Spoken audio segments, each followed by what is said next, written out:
We go live. Yes, we are live. Good morning, everyone, and welcome to another awesome week of Power Hour. We are so glad to have you with us. It is great to see you. And today we have the amazing Csilla Muscan here and Dan Mott, and we're going to talk all about things you need to know to use speaking to improve your life and business. So, I'm Claire Davis. I run Traction Resume and I help job seekers, specifically in sales, get better jobs and make more money with awesome personal branding and interview prep. And Dan, do you want to introduce yourself really quick and we will get started? Yeah, we're on a short crew today, but we'll have fun anyway. Hi, everyone. I'm Dan Mott. I am a LinkedIn coach and consultant. I work with you to help you build your business on LinkedIn through boot camps, courses, and a lot of free resources. Currently going through pre-registration on my newest course, Sales Navigator Training, and I'm actually doing a live training next Thursday at 2 p.m. Eastern, if you want to join us. Claire is going to shut her door to keep the kids out, but she'll be back in a second. Was that not a secret anymore? Hey, I think it's a well-known fact. I actually have to close my door too, so. Yeah, right? I've got two squirrely natives outside the door, but I know that I will be there in just a little bit. So anyway, you guys, welcome to Power Hour. If you're just joining us for the first time, we are so excited to have you because this is a podcast, or rather a live show now, where we shatter the monotonous, endless online advice, and we really try to help give you guys tools that you can implement right here and now and today. So today we have an incredible speaker. So if you're with us, we are so glad to have you here.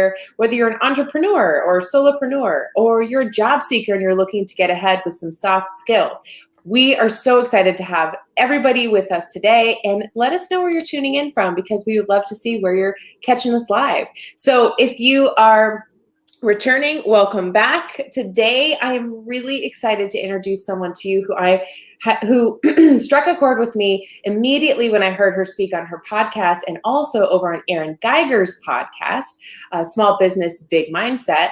And Csilla has an incredible story, and she really also gets to the heart of what it means to be an impactful speaker and to use storytelling strategically to your advantage in life and business. She is the founder of Speak to Scale Academy, and you can find her at strategicspeakerworkshop.com as well. So Csilla, we are super excited to talk with you today because a lot of our audience, whether they be in business for themselves or if they're job seekers, are wanting to get ahead with using public speaking and confidence in telling their story. So I'm really excited to have you here to sort of tell us a little bit about where you got started and how you developed this passion, and then maybe we can get into some tips for everybody. Does that sound good? Absolutely, yeah. And thanks, awesome. Claire and Dan, so much for having me. This is so fun. As we were talking before we hit the live button, I just feel like there's such a great energy when more people come together and we have conversation around the same topic. So thanks for having me today. This is going to be so fun. Excited to hear. So tell us a little bit, Csilla, about where I know you share your story, so openly on your podcast, or I wouldn't ask, but can you tell us a little bit about your story and how you sort of were an unlikely speaker to begin with, as you described when we were chatting off screen? You're like, I honestly feel like I was the last person in line to start teaching people about this stuff, but really you were the perfect person. So can you tell us a little bit about how you got your start and why you love what you do? Yeah, so yes, I always start saying that I was the unlikely candidate because I am an introvert. I'm shy. And so I also grew up in a pretty hostile environment. And I think that kind of set me on a path where I was really insecure and having a hard time having my voice heard. So I was born in Romania in 1981, which makes me 20. No, time work. Anyways, and at the time, communism was blooming in Romania still. So really people were living in fear. We were really not encouraged to share our opinions, and just a lot of fear, people instilled in fear, people.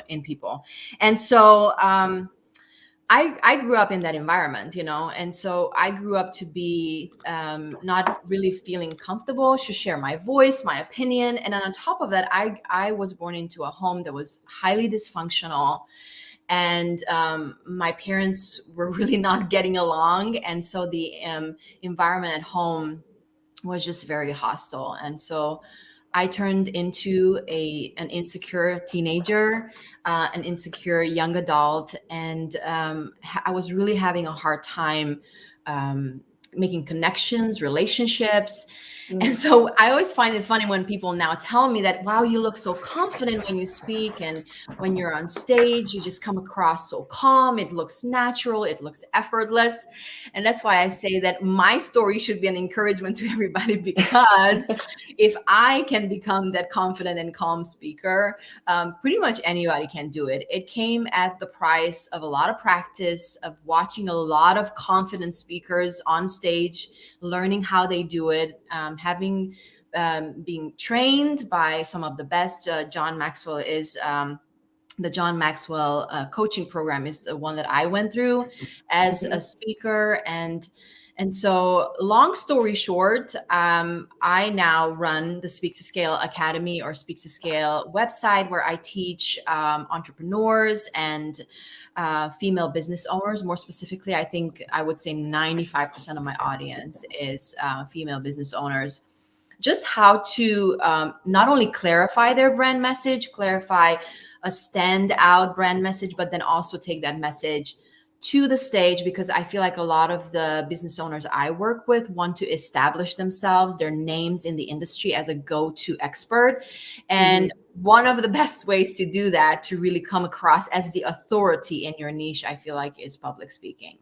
And people ask me, do you get nervous still when you speak? Well, look at my neck. That's how you can see. And I always tell people, the first 5 minutes, you're always going to feel the jitters. It doesn't matter how experienced you are. And then you settle into the routine. And I always say, embrace the nerves, because it actually gives you that energy, the adrenaline that you need in order to actually come across more like, okay, let's do this, Yeah. Yes. I think that's love so funny. That. I get nervous before every sales call, and no matter how many, like, hundreds of thousands I've done, I teach it to other people, like, how to do it, what best practices and stuff. And just like, you're going to get that feeling no matter what, because you're always going to have those things that are going through your head, and you just need to, like, you can either use that to say, like, crap, I'm nervous, so I'm going to do a bad job, and then you will do a bad job, or you can use that to your advantage and say, like, all right, this is going to keep me on top of my game and make sure that I'm asking the right questions, and then I'm actually able to control and move the conversation forward. So being able to, like, use that energy to your advantage is a big part of performing, public speaking, all that stuff. So. Yeah, and I truly believe, like you said, I think it keeps us on our toes and keeps us doing better to show up and do a great job. Yeah, for sure. Yeah. But anyways, that's kind of like, in a nutshell, my story. Yeah. Well, I feel like it's so relatable, because most everybody here, if not everybody here, has at least been a job seeker at one point, or has been an entrepreneur at one point, or is now running business for themselves. And, in the beginning, it's shaky. In the beginning, it's, I don't know what I don't know, right? It's a vulnerable place. And so I feel like it's a really important way to shift your mind from what's making me nervous and how do I use that. And I remember a while ago, Matt and I ran a room and we were talking about how to turn your anxiety into excitement. And now that's a powerful tool, right? I love what you shared, that the adrenaline really needs to be there, because then you can get that energy to come out through what you're saying when you're speaking. So I love that tip. I think that's a great way to look at it, that can kind of squash the fear a little bit and also validate, okay, we're all a little nervous, right? Because it's true. We're all sort of in the same boat there. In trying to hide it is where we get tripped up. And just that's why I say, just embrace it, be honest about it, be vulnerable about it. Now, I always say, to my clients, when you go up there, don't say like, oh, I'm so nervous, because in a way, again, you're setting the tone for your audience. And so, but also like, like, this is exciting. It's nervous and anxious and exciting at the same time, but hey, let's do this, And so that way you're just honest about it, but you're also not putting yourself down. Yeah. Totally. And I want to invite, I see we've got some folks in the chat, Robert and Mike. It's so great to see you. Wadud, Kathy, Leslie. It is a full house today. Good morning. well, tonight Zaka says good night. So Stephen's here, Maddie's here, Andy. Great to see you guys. Says, yeah, introverts. Oh, yes. Woo! Yeah, right. So when we were speaking last week with Brendan, he's another speaking coach.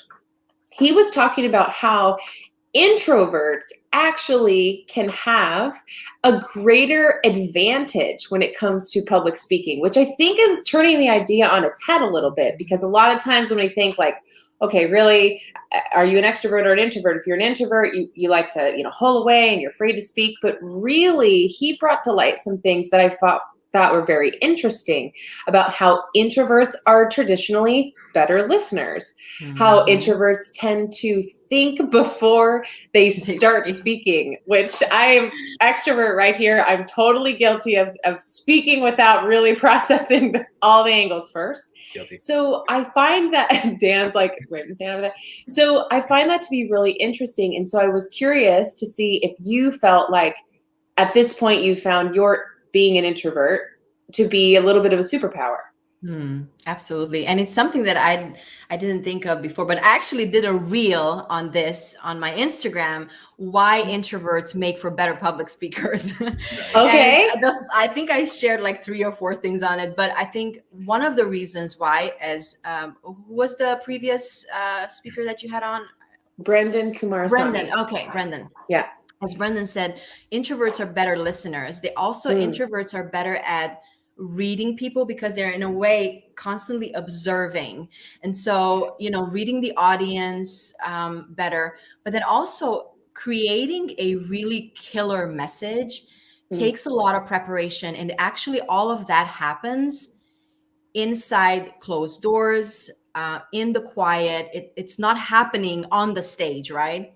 And so, of course, introverts are great at prepping and taking the time, doing the research. And so I think that's one of the other reasons they're really great at practicing in advance and taking their time to create their presentation. And so, yes, I do believe that in some ways, introverts can be. Also, introverts kind of bottle up all of their energy throughout the week. Yeah. And then when they do speak, it's like, ooh, here it is. Here's all of it. Yeah. I agree with him. I definitely agree, for sure.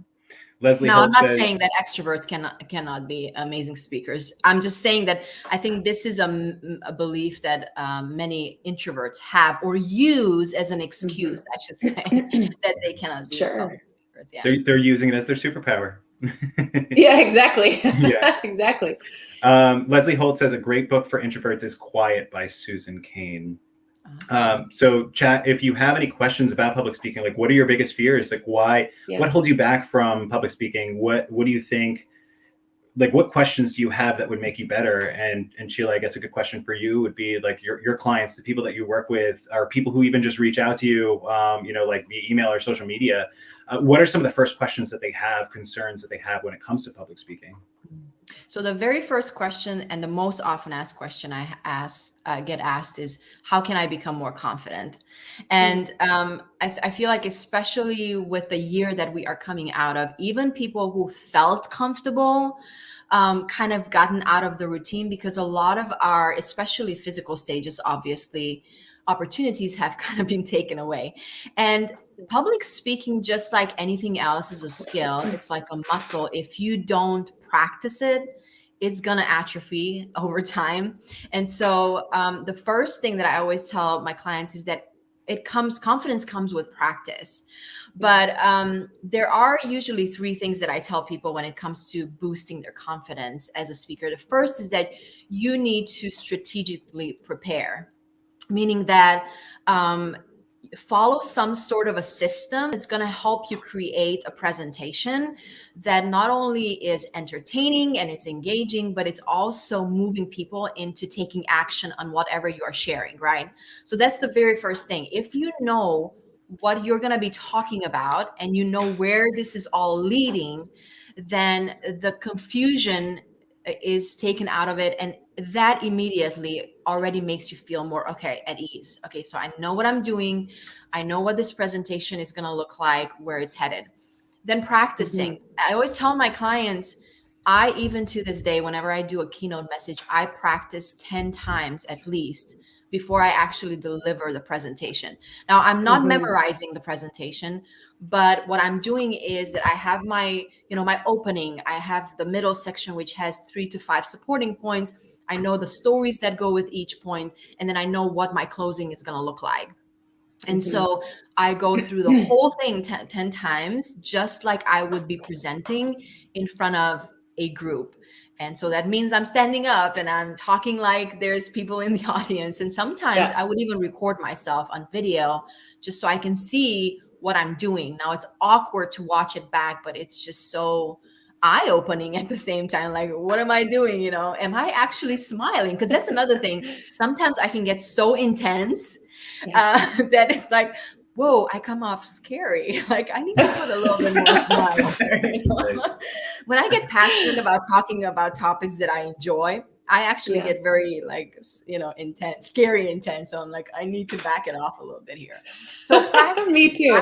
Definitely makes things better. And then the final thing is just action. So you cannot bypass this step, because every time you do it, you become better. And every time you do it, you just, what's the word that I'm looking for? Like it becomes easier, right? And I don't know who was it that said, you want to be a writer? Write. If you want to be a singer, sing. You want to be a speaker, speak. The only way that you're actually going to become better is by making the mistakes. And what action does is really, it gives you clarity on what needs to change. It gives you clarity on what is working. And then it also boosts your confidence, because if you did better than you thought you were going to do, you're like, ooh, kudos. You're actually doing really well, right? Yeah. Or if it didn't work the way that you wanted it to work, it still boosts your confidence, because you are telling your subconscious mind that I did something hard. I survived. I can do hard things. And then you get the feedback. You make it better, and then you show up more prepared next time. So either way, it's a win-win, really. Yeah. So I think that is brilliant advice. In fact, I had the woman we were speaking about before, who we were going through interview prep this week, said public speaking is something that I absolutely hate. I can speak to my clients every day of the week, and I can get them to follow through and to write script and to do what they need to do to help their patients and guide them. I'm solid there. But when it comes to public speaking in front of a crowd on a stage, I am terrified. So I told her to try out Clubhouse, because I thought, maybe if we dip your toe in the water, then you can get comfortable with practicing in an environment where people can't see you, but it's still live. And I remember the very first couple of months where I was on Clubhouse and clicking that, mic button so that I could speak. I was still a little shaky doing it until, I had spoken in a couple of rooms and piped up my thoughts on a couple of topics. But it did take that practice that you're talking about. So when you're guiding your clients on this and teaching them to put these things into action, is there a way or an area where you encourage them to start? Like, don't jump out in front of a stage of 500 people, but maybe start with people or do you have them record themselves speaking, or what's the first step? Yeah. Okay, so before I get to that part, I think I want to share this because I think it will be helpful for some people. Why is it that we are not nervous when, as you said, your client is not nervous sharing her ideas with her clients, but then in front of a group? And I think the reason why it is because when you are talking one-on-one to somebody, you don't care so much about what they're going to think. And I think when we get in front of a group, what trips us up is we're too focused on how am I going to look? So it's almost like we are making it too much about ourselves, which comes to bite us really, because then the pressure is on us to perform. If you flip the script and you say, I am here to serve and I'm here to give, I know that the information that I have to offer can really change somebody's life or can really impact their business, or it can be a useful tool that they can use. I think half the pressure is taken off, because you're focused on the audience. And I think that that's just one quick mindset shift that can help with that confidence piece. But then going back to the practical advice, yes, I would say don't jump and then suddenly speak in front of 100 people unless you have no other option, really. But I definitely think that asking some of your closest friends and say, hey, I'm thinking about doing a presentation. Would you come and listen to me? And maybe get 3 or 4 people together and just present it as though you were doing that live in front of an audience. And have them say, like, could you give me an honest feedback? Like, can you give me a couple of pointers of what I could be doing differently? Another great way to do it, again, as I said before, if you're not even ready to get in front of your friends yet, to just record yourself on a video camera and see, even just watching yourself back can be very, very helpful.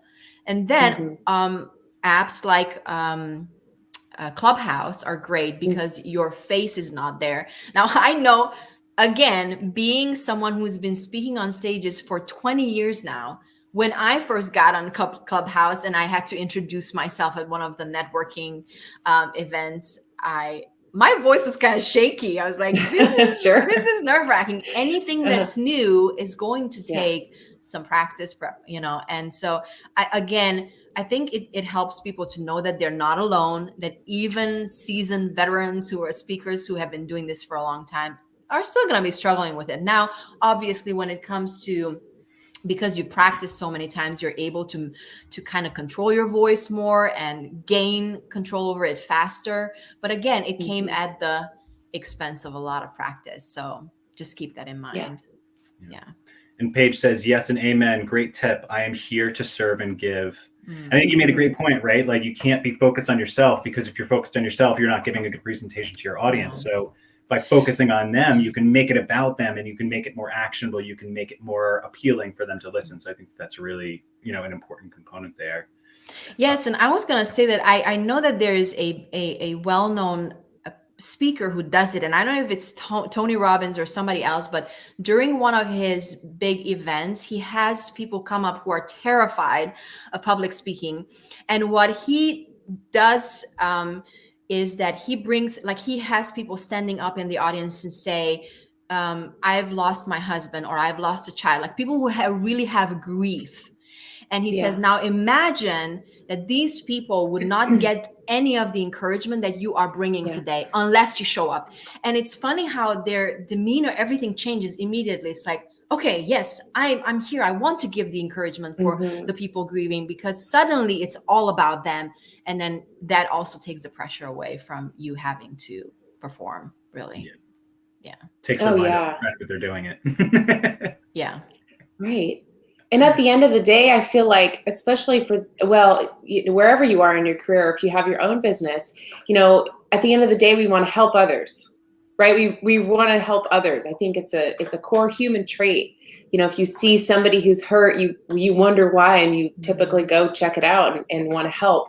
And that's a really incredible mindset shift, because you're right. If we don't take the opportunity to share the story, to empathize and connect with others, we can't help them, and they can't receive that help, or maybe that, even little idea that we had that got us out of our situation when we were in a tough spot. So I think that's absolutely brilliant. I see that Takas has a question.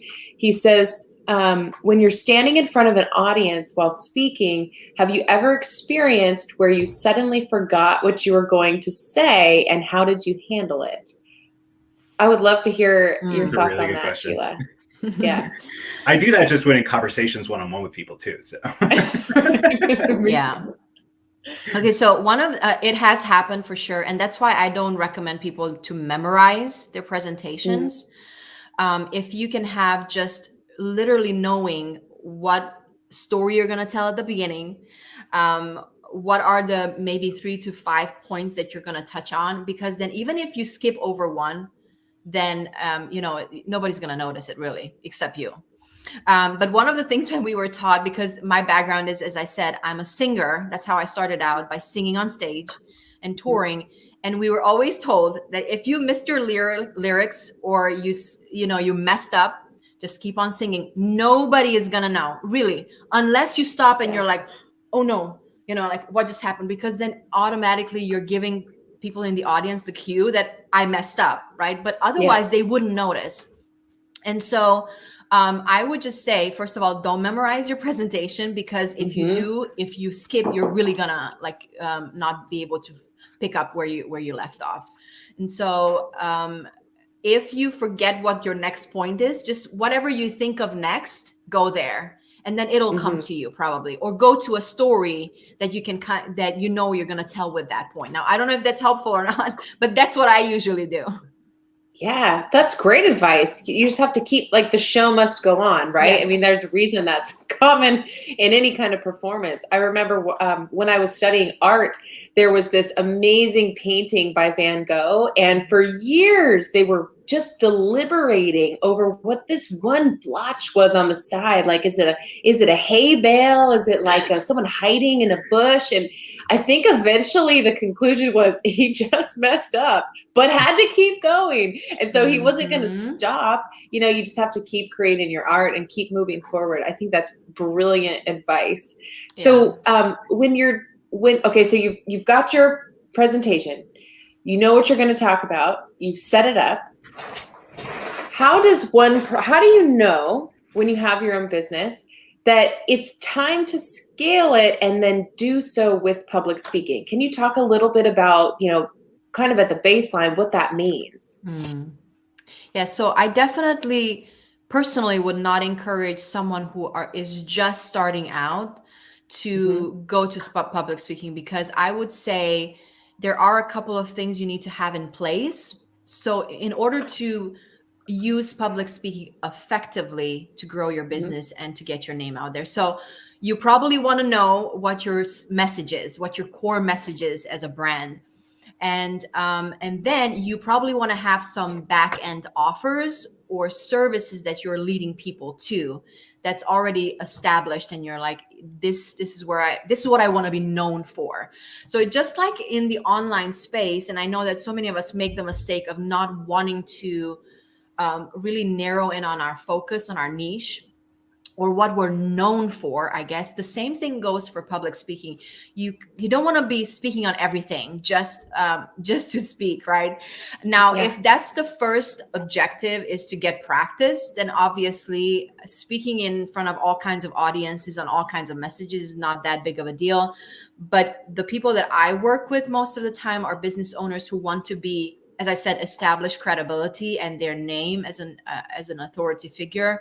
I would say that you want to create about 2 or 3 keynote messages around the main core brand message that you have. So for example, for me, that would be, I'm a speaking and messaging expert, right? And so my top 3 keynote messages, one of them is on how to speak and scale your business.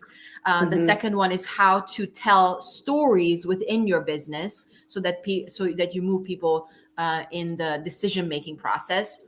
And then the third one is more of a social media aspect of how do you share your brand message and how do you speak your message on social media in a way that not only connects but converts your followers into clients. So I would say you definitely want to have a core brand message you are very clear on, and this is what I want to be known for, right? Like Dan is known to be the LinkedIn expert, or you are known to be the I know you're helping people with resume. Okay, so it's just like suddenly blanked, but you both are known for something, right? Now, it doesn't mean that's the only thing you do in your business, but that's what you're known for. And so the same thing goes with speaking. You kind of want to be known for one message and then develop about 2 or 3 keynote messages around that. Did that answer your question? Yes, definitely. That's really so important too. And I know that Dan, quick plug, Dan, working on your course, speaking with confidence and having those keynote ideas that Csilla's talking about are part of that too. So can you talk a little bit and share a little bit about what that experience has been like too for you? Yeah, definitely. I mean, right. And this is actually, Tila, a question I was going to ask you is, right, like, I think people always think of public speaking as like, I have to get up on stage and I have to present in front of hundreds or thousands of people. Mm-hmm. And it's not, right? Like, public speaking can be literally what we're doing right now. It can be creating content in video format. It could be talking on podcasts. It can be, I mean, to an extent, even writing and publishing content to the internet is public speaking in a way. You just have a lot more control over editing it beforehand. And I actually don't, this is interesting for me because I don't do a lot of video. I used to do more video when I was getting started on LinkedIn, and I kind of went exclusively short form video. And then I got tired of doing it. It just wasn't the right format for me. I'm very much a writer, so that's my preferred method for creating content. So when I'm producing my course, a lot of it, you know, like I have worksheets and I have a lot of stuff, but a lot of like the thing that I can do best in terms of actually coaching someone is sitting down on a call with them, is sharing my screen with them, is sharing my face with them, and having conversations and asking questions and showing them and walking them through, okay, you need to do this here and you should go through this. And you know, if this happens, then this is what you do as a result. So, you know, for me, I have to go in and record those videos, and it is really funny, you know, because I don't record many videos, and I think doing like Power Hour is a completely different experience. I'm used to doing it. I do it every Thursday. There's, you know, like I have you here to kind of like hold me up if I'm like, crap, what do I say next? But like doing those videos, yeah, like I'll have to reshoot them and I'll have to go through them and be like, crap, you know, like, did I stick to the key points? Did I deliver my message? What was this video accomplishing, and how well did I do so? Am I just blabbering on? Am I muddying the water? Am I making this video longer than it needs to be? So, I mean, you know, it definitely is an experience in public speaking, and, you know, kind of takes me out of my realm a little bit, even though I'm doing very similar stuff every single day, every single week, by being on Power Hour, by publishing content to LinkedIn every single day, by being on, you know, coaching calls and client calls. But it's just, you take yourself out of the, like, it's all the same, but you kind of just change one thing, and then all of a sudden you start to get into your head and you start to, you know, it starts to become a more difficult process. So it definitely is an experience to do, but having gone through all of that stuff that I just talked about has made it, you know, like it's provided me the skill set, and it's provided me the knowledge to know and to ask the right questions. Was that video good enough? Was it too long? Was I blabbering on? Did I deliver across the point? So having that experience has definitely helped. Yeah. I always find it funny when people say that they're not public speakers, because that's something they kind of like pointed out at the beginning. As soon as you share your ideas with someone other than yourself, unless you're speaking to yourself, you are speaking publicly. Really. I mean, any idea that you have in your head, you share with somebody else is public speaking. So if we want to get nitty gritty about it, then we are always public speaking when we're speaking to somebody else. But there's, as you said, like, you know, there's a certain, I think, again, it's that fear of being judged. And I think at the end of the day, if we really take it back, that's what scares people about speaking or sharing their ideas with a group of people, because what if, you know, it's not going to resonate, or what if someone's going to point out that I'm not enough, or I'm not expert enough, or, you know, these are all questions that we ask ourselves that are so unhelpful right before we go on stage, right? And as you said, it doesn't have to be a physical stage. That's why so many people have a hard time pushing a live button on an Instagram or on LinkedIn, because all of these unhelpful questions are running through our minds of, what are they going to say? What if they think I'm not enough? What if I'm going to lose my words? What if I'm going to get tripped up? And another thing that I always flip the script with my clients and say, okay, let's now instead ask empowering questions. Questions like, what is this opportunity giving me? How will the concepts and the ideas that I'm sharing will be beneficial to those that are listening? You know, how is it going to impact their life in a positive way, right? And so instead of putting ourselves down, why not empowering ourselves right before we start speaking? And you know, right before we speak, another thing is that our breathing gets shallow. So physically, we are cutting oxygen off really to our brain and to our lungs, which is going to fuel that anxiety feeling. And so I always tell my clients, take a deep breath, you know, because just by taking a deep breath, you already feel like your shoulders come down, you feel more relaxed. But then there's a technique that a psychology friend of mine taught me. And she said, you want to take a deep breath, you want to look around the room and quickly name 5 colors, and then wiggle your toes. And what this does it brings you back into your body. It brings you back into the present moment. So instead of thinking already 5-7 steps ahead, it brings you back to the moment. And you're like, okay, I've got this. So just a quick tip there for you right before you go on stage or before you push the live button on social media. That's good. I like that. I think awesome. it helps to not only bring you back into the present moment, but also remove the, right, like you're now changing the thought pattern of like, crap, like, am I going to do well? Like all that nervous energy, you're now pushing it out of your focus and then focusing on the moment. So exactly. You're disrupting the pattern and now you just have put yourself on a different one. So in a way, in a good way, you're distracting yourself from what you were thinking about before. Yeah. I think, oh, go ahead, Dan. I was just going to share a quick story. My wife went on an interview the other day, and she was like nervous going into it, and she was saying negative things, and I was trying to like give her positive reinforcement and encouragement from there. And because she went into that interview having such a negative mindset, she came out like it didn't go well, right? Like she's like, that was a terrible interview. She didn't get the job, blah, blah, blah. And then she just had another interview yesterday and completely like had the different mindset, right? Like had that bad experience, knew all the things that she went through, like what she did what she did wrong and what she would want to do right, was thinking about those things. Those are the things that were going through her head. And she went through the interview. It went amazing. She did an online interview. They immediately called her in for later in the afternoon to come in and do an in-person interview, right? Like, so it's really funny, like how that mindset and being able to, if you're down the thought path and taking that pattern of negative thoughts, leading yourself in the wrong direction, to like, you have to break that pattern. You have to flip the switch to go to something more positive to get you in the right mindset to be able to perform. Because at the end of the day, that's what it is. It's a performance. So.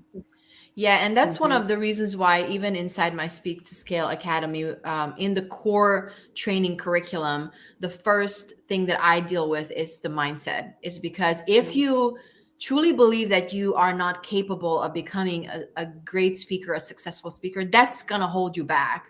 And so it's just that important to work through those limiting beliefs and negative self-talk that is constantly rolling around our head, and focus instead of what does a successful speaker look like and how can I immediately almost step into that and embody that person. What are their characteristics? What do they do? Right. And so that's going to help you set you on a path towards becoming not just successfully have a successful mindset, but also becoming a more successful speaker. Yeah. It's funny, even with prospecting can be a really difficult thing to do for people, because you get like a lot of like people ignore you, people tell you no, or sometimes people tell you to like go screw yourself, right? Like you can have like really bad experiences with it. And that's why like I always tell people, just have fun, right? Like no matter what, like you're like, you have to put in the work. That's like, if you put in the work, you're going to get the results, but you can't like slog through the work. You got to enjoy it. You have to have fun with it. So do the things, take the approach that you want to take, do it the way that you want to do it, so that you can actually enjoy the process. Because if you enjoy the process, you're going to be more successful at it. Yeah.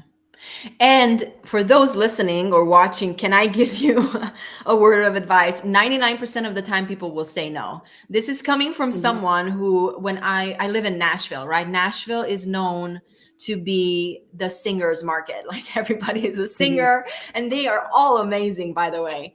But they're also 99% of the people who live here who are singers have jobs, right? And so when we moved here 5 years ago, I hit the road, and I remember talking to people and they were asking me, how are you booked? Like you're booked out as a singer for the next 6 months. How are you doing that? And I said, I call people and they tell me no 99% of the time. But the 1% who says yes, I go and sing and speak, and they refer me. And that's how you are going to build a successful business in pretty much any industry. It's hard, because especially if you're the product, so to speak, it's hard to hear a no, right? I'm pitching myself. And so when people say no, it hits home.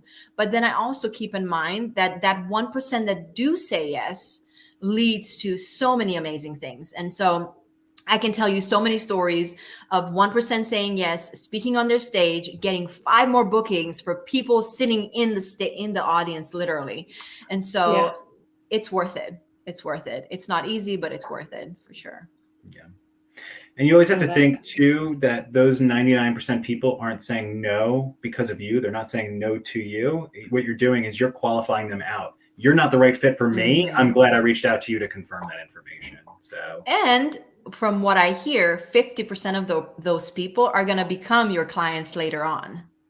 Yep. And so I know people who have said yes to no to me a couple of years ago. It was not the right time, but then later on came back around and it's like, hey, I would love to hire you, you know? Yeah.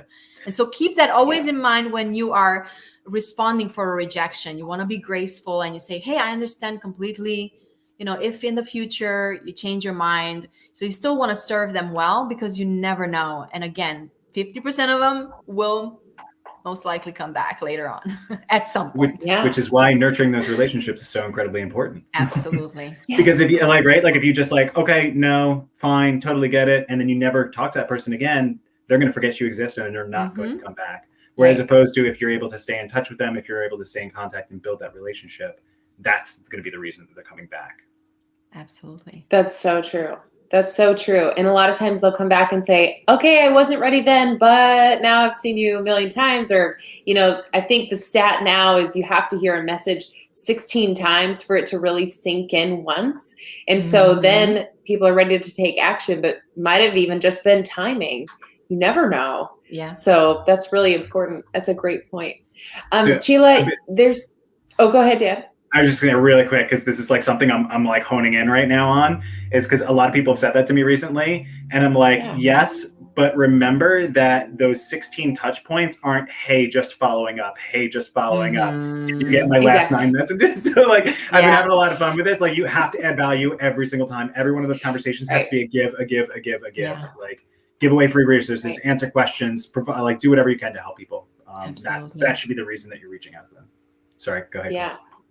No, that's a brilliant point. I was just thinking back to a client I worked with, and she was struggling with identifying what she wanted to do for her next move in her career. And so one of the follow-up messages to her, because initially she wasn't ready to get her professional branding done, and for good reason, because she wasn't sure where she wanted to go next, what she wanted to do next. And I'm in the camp of, if you don't know where you want to go in the end, there's no reason to point everywhere. You've really got to get focused on what you want to do next before you take action. So I said, no big deal.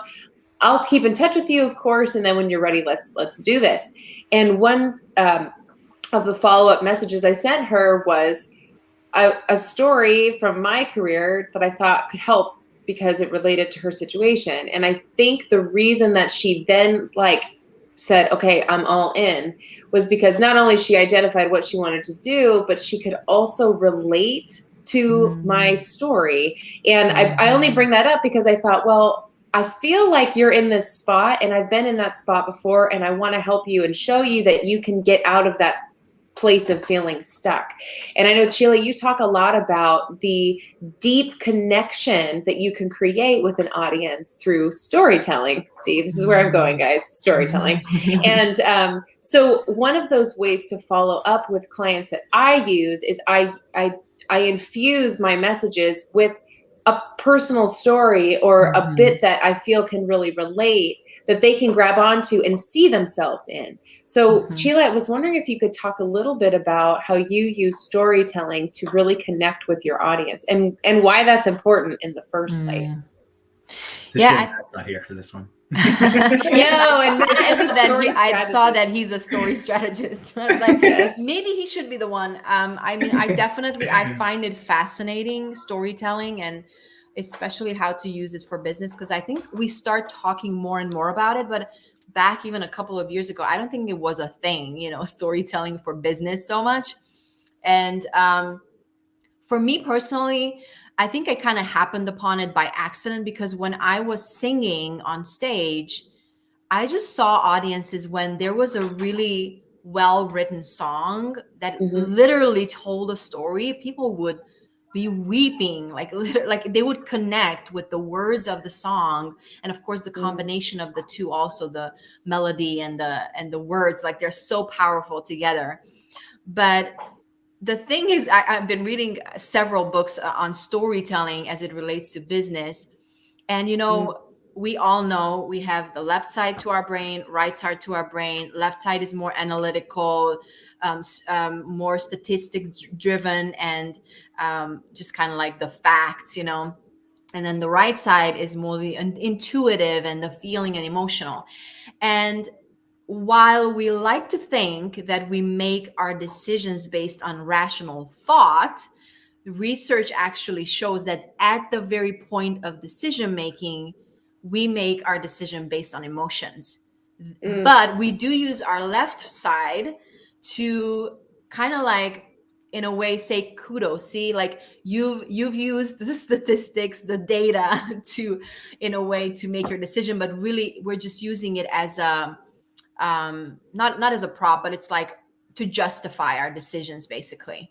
But we are emotionally driven people, and so stories speak to not only both sides of the brain, because when you are presenting a data, you can showcase what that looks like in practicality through a story better than anything else, right? But stories not only speak to both sides of the brain, but it actually speaks to the heart and the brain as well at the same time. And so that's why I think, we are no longer in the age where business is done from a distance. I feel like people are wanting to know the person behind the brand. They want to know why you do what you do. Why should they care about it? And how can you best showcase then telling the story of why you got started, or what was your transformational process? Because many times business owners or people who are really passionate about what they do it because it comes out of a personal story. Wouldn't you say so? 95% of the people that I work with, I know, started their business out of their personal transformation. They have struggled somewhere. They figured out how to make that bridge, how to cross that bridge. And now they're on the other side teaching it to people. And so you're going to want to be able to tell that story in a way that your audience not only sees themselves in that story, but they can also see the success that you can help them achieve through that story. And so in the Speak to Scale Academy, I have a process called signature story map, where how do you actually clarify your signature story, and how do you craft it and tell it in a way that really connects with your audience? It's very important. And also there are several different stories you want to tell in your business. You want to tell the why story. You want to tell the success story. You want to tell the failure story. You want to tell the testimonials, the case studies of how you've helped, or the spotlight story where you put the spotlight on people who've helped you succeed in what you're doing. So there are so many different stories that you can incorporate in telling for your business, right? For your business growth and connecting with potential clients. Yeah. So I have my business story on my LinkedIn page, on my website, and every time I get on a sales call, that's usually how I lead off the conversation. Because what it does is it paints the full picture of exactly like who I am, what I do, and how I can help you. I share the experience of I'm like you because I started off, like I used to have a job, and here's my past experience. I quit and I started my own company, and I realized like, now what do I do? How do I actually generate leads for my business? How do I grow my business online? And then I paint the picture of like, here was my past experience, and here's how I've applied that. Here was the journey that I had to go through in order to get to this point, and why I'm here today doing what I'm doing to help you go through that same process. So like it shows that like, hey, I've been there. I know what you're going through. It shows that I have the experience to be able to overcome it, and that I built a system out that I can step by step take you through it, so that way you can have the same success that I've had, or that all of my other clients have had. Yeah, absolutely. I mean, isn't it? It's Simon Sinek that says people don't care what you do until they know why you do it. And it's important to tell that story. And again, I think sometimes we hesitate in telling it because we're like, well, nobody cares about my story, but they actually do. If they're going to trust you to lead them and guide them towards an outcome they're looking for, they need to know that, how you've been able to do that, not only for yourself, but for other people as well. And you tell that through stories. Yeah. I think there's a real art to also being able to tell that why story succinctly, right? because Yes. that's where a lot of my job seekers are starting. They're like, okay, Claire, like I mean, I love being in, I love being in diabetes management because I have, diabetes in my family, and we ended up talking about it for like 20 minutes. But when it's in the interview setting, it needs to be like 3 minutes or less, like you got to really get to the point and get the conversation moving again. So it's a real art. And I think that it makes so much sense that we gravitate toward people where, through stories, because we start to be able to embody them and also see ourselves in their shoes. Like we also almost get like a taste and a feeling for what it's like to be them. And we can see ourselves growing through their story too. So I think that's really brilliant. And for those people who think that they're not natural storytellers, again, just know that all the great storytellers are following a framework. There are certain pieces and elements that when you place them within a story, it works, right? Yeah. And so if you think that you're not a great storyteller, I'm telling you, if you have certain pieces in how you tell and the flow to it, anybody can learn how to tell good stories. And they don't have to be grandiose, like big earth-shattering stories either. Well, I love when you break it down too, that there's really only 7 different like stories or frameworks for a story. And the only one I can think of at the top of my head is the hero's journey, but there's literally only like 7 story. Every movie, every book, every story you've ever heard, watched, or listened to, follow one of those 7 frameworks. Exactly. Really and it's true. So. Yeah. But it's because that's what our brain craves. That's what we want, right? And so you cannot go wrong with it. It works. Yeah, for sure. So if you were to tell, so Csilla, one thing we love to ask all our guests on Power Hour are, if you could give the audience here something that they could implement today, right? So something that you could say to, business owners or job seekers, okay, if you were to do one thing different today to help you to move forward in your public speaking and your storytelling to help your business or what have you, what's one thing that people can do today to help them get a little bit better and a little bit more confident in this area? Specifically in public speaking? Yeah. Is that what you're referring to? Yeah. Yeah. I would unless say you have another one that you want to give us too. Yeah, really whatever tip you want to share. Yeah. So as far as public speaking goes, I would say have your signature story. If you can clarify and craft your signature story, because I feel like, again, not everybody has this. I know, Dan, you said you have it on your website. Believe it or not, most people don't. And and also I don't hardly ever see people sharing it on social media through their posts, and we need to. That needs to be like an ongoing, consistent thing because again, we're afraid of repeating ourselves. But as you said, Claire, we need to hear something at least 15, 16 times before we even start remembering it, right? And so I would say craft that signature story so that when you're asked, even just in an interview, on a podcast, or you have the opportunity to share it on social media, to know exactly what that looks like for you. And if I can simplify that process, it would be, this is where I struggled. This is where I was before. These were the steps that I took.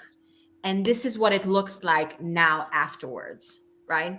Now, obviously, there are a few more things, and we know, as Dan said, there are 7 kind of pieces that need to go into a good story. You want to have the hero and the villain and the struggle and push into the pain, and you want to have the guide and all of that.